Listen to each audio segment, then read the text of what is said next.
Assalamualaikum warahmatullahi wabarakatuh. Bismillahirrahmanirrahim. Di dalam Al-Quran, Madinah yang artinya kota diulang sebanyak 14 kali. Sedangkan kata Madain, berbagai kota, jamak dari kata Madinah, sebanyak 3 kali dalam Al-Quran.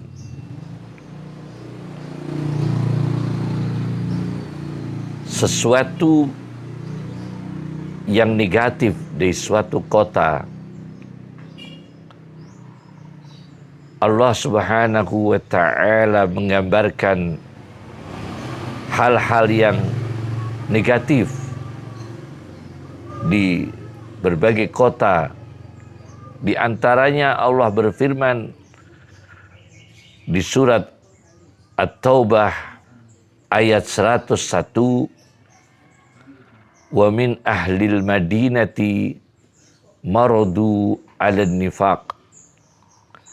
Dan dari sebagian warga kota, yakni kota Madinah, mereka terbalik dari kebaikan. Mereka selalu melakukan tindakan-tindakan yang terdorong dari sifat kemunafikan atau hipokrit. Jadi di antara penyakit kota adalah kemunafikan. Banyak orang munafik di kota. Kemudian yang kedua adalah kota banyak dihuni juga orang yang melakukan persekongkolan, konspirasi untuk melakukan suatu kerusakan di negeri itu. Allah Subhanahu wa ta'ala berfirman di surat An-Naml ayat 48. Wa kana fil madinati tis'atu rahdin yufsiduna fil ardi. Dan ada di kota Samud, yakni kota Hijr seperti dalam kitab Atlasul Quran, tis'atu rahdin, 9 manusia yang melakukan persekongkolan, konspirasi, yufsiduna fil ardi, merusak pada bumi kota itu. Az-Zamakhsyari, seorang penafsir dia dengan teolog Mu'tazilah. Kami ahli sunnah wal jamaah, kami baca di kitabnya Zamakhsyari, tetapi ini bukan masalah teologi, bukan masalah akidah. Ketika menafsirkan ayat 48 surat An-Naml dalam tafsir Al-Kasyaf jilid 3 halaman 151, beliau menafsirkan tis'atu rahdin ialah tis'atu anfus, 9 manusia, bukan 9 golongan. Kemudian 9 manusia ini bukan dari kalangan awam, tapi kalangan orang terhormat. kalangan dari pejabat mereka. Di halaman 152 Tafsir Al-Kasyaf jilid 3, As-Samasyari mengatakan wa kanu min abna'i asyrafihim. Mereka ini dari kalangan bangsawan. Mereka ini dari kalangan orang mulia. Mereka ini dari kalangan orang terhormat. Bisa pejabat, bisa penguasa. Melakukan tindakan-tindakan yang merugikan negeri itu, merugikan kota itu, merugikan negara itu. Wa kana fil madinati tis'atu rahdin yufsiduna fil ardi wa la yuslikhun, dan tidak melakukan maslahah untuk negeri itu, untuk kota itu. Yang ketiga, kota ialah pusat orang penyebar berita hoax. Al-Quran berbicara tentang kota. Di surat Al-Ahzab ayat 60, wal murjifuna fil madinati, dan orang-orang yang menyebarkan berita yang menghebohkan, berita yang mengguncang, berita yang hoax yang mengguncang di negeri itu untuk suatu tujuan politik tertentu. Wal murjifuna fil madinati, dan mereka yang menyebarkan berita hoax yang mengguncang negeri itu, fil madinati, di kota itu. Nah, jadi kota digambarkan negatifnya oleh Al-Quran. Meskipun kota yang berhasil ditata oleh Rasulullah SAW, kota Madinah menjadi pusat Islam, itu adalah kota yang penuh dengan uswatun hasanah pada zaman Rasulullah SAW. Al-Farabi di dalam kitabnya Al-Madinatul Fadilah, makna di kamus, salah satu kamus Al-Madinatul Fadilah itu diberikan arti kota impian, kota yang istimewa, kota impian, Al-Madinatul Fadilah. Al-Farabi, seorang filosof, menggambarkan di dalam kitab Al-Madinatul Fadilah dengan syarahnya, disyarah oleh Dr. Ali Abdul Wahid Wafi di halaman 80 sampai 81. Di antara kota yang tidak menjadi kota impian, negeri yang tidak menjadi negeri impian, Al-Farabi mengatakan adalah kota yang disebut dengan kota Al-Khissah wa Syikwah, Madinatul Khissah wa Syikwah, kota yang hina dan kota yang sengsara, negeri yang hina, negeri yang sengsara. Di sana digambarkan oleh Al-Farabi allati qasdu ahliha at-tamattu'u bil lazzah. Penduduknya, masyarakatnya hedonisme, bersenang-senang, minal ma'kul, makanan, wal mashrub, minuman, wal mankuh, seks, perkawinan, seks. Dan mereka ini wabil jumlah al-lazzah, negeri itu hanya euforia dalam kenikmatan yang indrawi, al-lazzah minal mahsus wal mutahayyal, dan kenikmatan-kenikmatan yang khayalan. Wa isarul hazli, dan sendoguro, lawakan, wal laibi, dan permainan, hiburan-hiburan. Ini negeri yang khissah wa syikwah, hina dan sengsara. Yang kedua, kota yang digambarkan negatif oleh Al-Farabi adalah Madinatul Karamah. Madinatul Karamah ialah allati qasdu ahliha ayyata'awanu, tujuan penduduknya ialah, masyarakatnya ialah bantu-membantu, ala ayyasiru mukramin, supaya terhormat, mamduhin, dipuji, disanjung, mazkurin, disebut-sebut, masyhurin, popularitas, bainal umam, di tengah-tengah bangsa yang lain, hanya ingin sanjungan, diagung-agungkan di bangsa yang lain. Maka ini kota hanya memikirkan pembangunan infrastruktur, yang kadang-kadang infrastruktur itu manfaat. Itu baik dibangun kalau manfaat.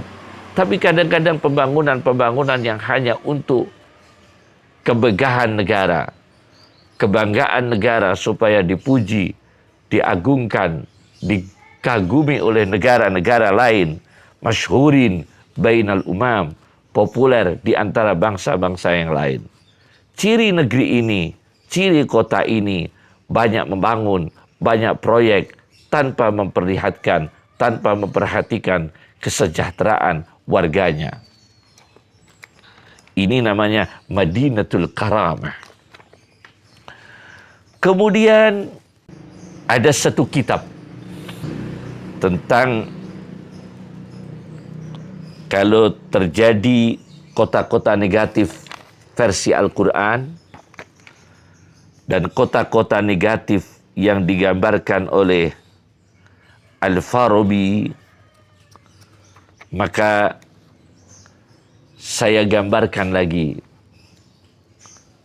Memimpin suatu kota, memimpin suatu negeri, harus waspada dengan adanya kelompok-kelompok atau konspirasi asing atau di dalam negeri sendiri terkait dengan apa yang diisyaratkan oleh Al-Quran. Mereka merusak, mereka hipokrit, mereka menyebarkan hoax. Bahkan ada satu kitab berjudul Tajul A'ras, manakib biografinya Habib Al-Kutub Saleh Ibn Abdillah Al-Attas. Nama kitabnya Tajul A'ras. Karya Sayyid Al-Habib Ali bin Husain Al-Attas. Di jilid 2. Halaman 656 657. Negara Yaman itu pernah dimasuki oleh diplomat yang notabene itu non-muslim, diplomat urusan politik di negara Mesir dari Eropa. Dia masuk ke negara Yaman, pura-pura beragama Islam, dan dia punya pengetahuan kedokteran. Begitu masuk ke negara Yaman, diplomat ini dari Eropa yang bertugas di urusan politik di negara Mesir, pura-pura Islam, masuk ke negara Yaman, melakukan bakti sosial pengobatan gratis. Tujuannya adalah memata-matai tokoh-tokoh Islam yang ada di negara Yaman untuk menyelidiki bagaimana umat Islam di sana, bagaimana politik Islam di sana, bagaimana strateginya nanti menghadapi kekuatan Islam di sana. Nah, begitu masuk, sempat bertemu dengan seorang ulama dari Baswedan, namanya Abdullah Baswedan. Bertemu dan bahkan Syekh Abdullah Baswedan dari negara Yaman sempat mengutus putranya Muhammad ibn Abdillah Baswedan untuk menemani orang Eropa ini. Tapi diyakini oleh masyarakat yang belum tahu, ini seorang Muslim, ini seorang dokter. Begitu ditemani oleh Muhammad bin Abdullah Baswadan, putra dari ulama besar Yaman Abdullah Baswadan. Lalu sampailah di satu tempat, di satu daerah di negara Yaman namanya Soif, di mana mereka diplomat Eropa itu yang pastinya bukan Muslim, dan Muhammad bin Abdullah Baswadan serta ditemani oleh satu lagi Sayyid Abdullah ibn Hadun ibn Hud al-Attas. 3 orang ini bersama-sama sowan kepada tokoh yang ada dalam biografi ini, yaitu Habib Soleh bin Abdullah al-Attas. 3 orang itu sowan. Satu diplomat Eropa yang pura-pura masuk Yaman beragama Islam. Yang kedua Muhammad bin Abdullah Baswadan, putra dari Syekh Abdullah Baswadan. Yang ketiga adalah Habib Abdullah bin Hadun bin Hud al-Attas. Begitu sowan ke Habib Soleh bin Abdullah al-Attas, begitu sowan, Habib Soleh mengatakan, rihu kufrin, ada aroma kekufuran ini. Ini tamu-tamu yang datang 3 orang ini, mendadak Habib Soleh bin Abdullah al-Attas mengatakan, rihu kufrin, rihu kufrin, rihu kufrin. Aroma kafir, aroma kekufuran, aroma kekufuran, sampai 3 kali. Ternyata digeledah akhirnya. Habib Soleh bin Abdullah al-Attas memerintahkan untuk menggeledah bawaan dari diplomat Eropa ini. Begitu digeledah, ternyata di situ ditemukan nama-nama tokoh-tokoh yang mereka selidiki dan nama-nama orang-orang kuat yang mereka selidiki, khususnya di negara Islam. Dan foto-foto tokoh-tokoh sudah dibawa oleh diplomat Eropa tadi. Jadi nama-nama tokoh, kemudian tempatnya, lokasinya di mana, ada semua. Ini karomahnya Habib Soleh bin Abdullah al-Attas. Akhirnya digeledah dan akhirnya ditetapkan ini bukan Muslim. Tapi Habib Soleh bin Abdullah bin al-Attas memerintahkan supaya diplomat ini dikembalikan pada tempat aslinya. Bukan dikembalikan ke Eropa, karena ini diplomat Mesir, dikembalikan ke Mesir. Perintah Habib Soleh bin Abdullah al-Attas. Jadi negara Madinah yang banyak berita penyebar hoax, banyak yang melakukan perusakan, banyak kemunafikan, harus hati-hati dengan mata-mata mereka. Mereka orang komunis bisa tampil sebagai Muslim. Mereka orang Yahudi juga bisa tampil sebagai orang Muslim. Maka harus waspada. Apalagi tujuan mereka memata-matai umat Islam juga akan mengaco negara Islam atau negara yang berpenduduk mayoritas Muslim. Ini isyarat dalam kitab Tajul Arus. Kemudian, negara atau kota yang digambarkan tadi dalam Al-Quran, digambarkan negatifnya, juga digambarkan oleh Al-Farabi. Perlu diketahui bahwa negara yang harus hati-hati itu adalah terhadap komunisme Cina di antaranya. Saya baca dalam kota, negeri, negara harus hati-hati dengan komunisme Cina ada kitab namanya Kifah Turkistan. Kifahu Turkistan. Diddul Istimar Ar-Rusi. Perlawanan Turkistan terhadap imperialis Rusia. Karya Muhammad Asad Shihab. Di halaman 35-37.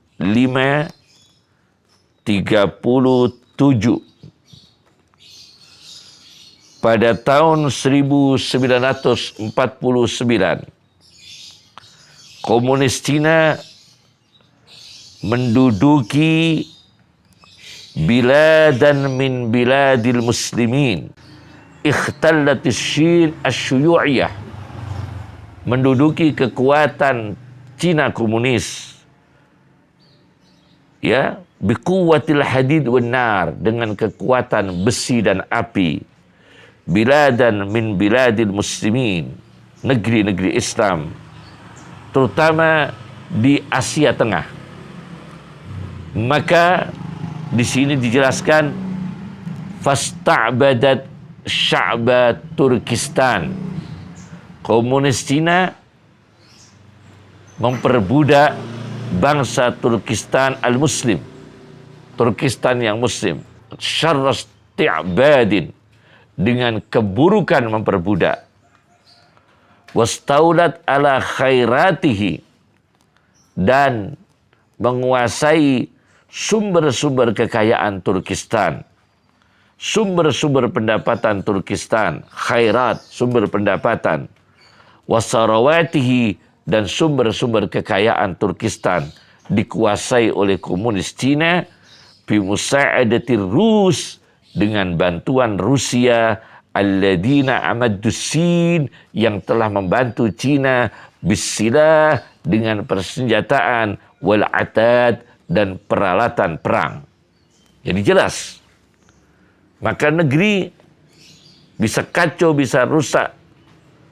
Ada sekelompok, apalagi ada kelompok yang melakukan konspirasi dari warga negara sendiri, dari orang di dalam negeri sendiri, melakukan persekongkolan dengan orang asing untuk menjajah negaranya sendiri.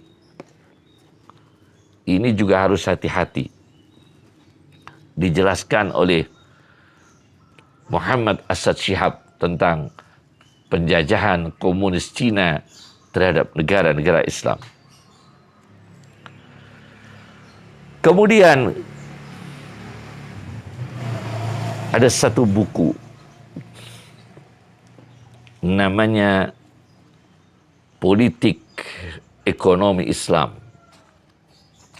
Buku dalam bahasa Indonesia, Politik Ekonomi Islam. Judul aslinya dalam bahasa Arab, As-Siyasatul Iqtisadiyatu Al-Musla, karya Abdurrahman Al-Maliki. Saya baca dalam terjemahannya, Politik Ekonomi Islam, halaman 209, 210. Ada bab begini. Ini supaya negeri kita, kota kita, negara kita tidak mengalami menjadi negara yang Madinatul Khissah wasyikwah, negeri yang hina dan sengsara, atau Madinatul Karameh, negeri yang hanya ingin dimuliakan oleh bangsa-bangsa dengan pembangunan fisik, dengan mengandalkan hutang untuk pembangunan fisik supaya punya proyek-proyek besar dan dikagumi oleh negara-negara lain tanpa memperhatikan kesejahteraan dan kebahagiaan bangsanya sendiri. Ada satu bab di sini yang berjudul Bahaya Utang Luar Negeri. Di sini dijelaskan Mesir pada zaman pemerintahan Al-Khudaifi banyak hutang. Proyek-proyek banyak dengan hutang. Maka akhirnya konsekuensinya ialah pengawasan keuangan Mesir ditangani dua orang. Satu orang Inggris, yang satu orang Prancis. Itu sistem keuangan Mesir karena banyaknya hutang. Kenapa banyak hutang? Karena banyak proyek-proyek yang tidak berguna yang diisarahkan oleh Al-Farabi Madinatul Karamah, yaitu hanya ingin terhormat, dibanggakan di negara-negara lain tanpa memperhatikan asas kesejahteraan bangsa dan warga negara.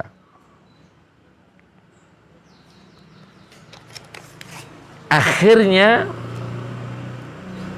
Inggris berhasil menjajah Mesir akibat hutang. Disebutkan di sini negara-negara barat tidak mungkin membentangkan hegemoninya atas negara Utsmaniyah pada akhir masa kekuasaannya, melainkan dengan jalan hutang. Jadi negara-negara barat menguasai daulat Utsmaniyah, di antara faktornya adalah banyak hutang. Tunisia dijajah oleh Prancis karena hutang.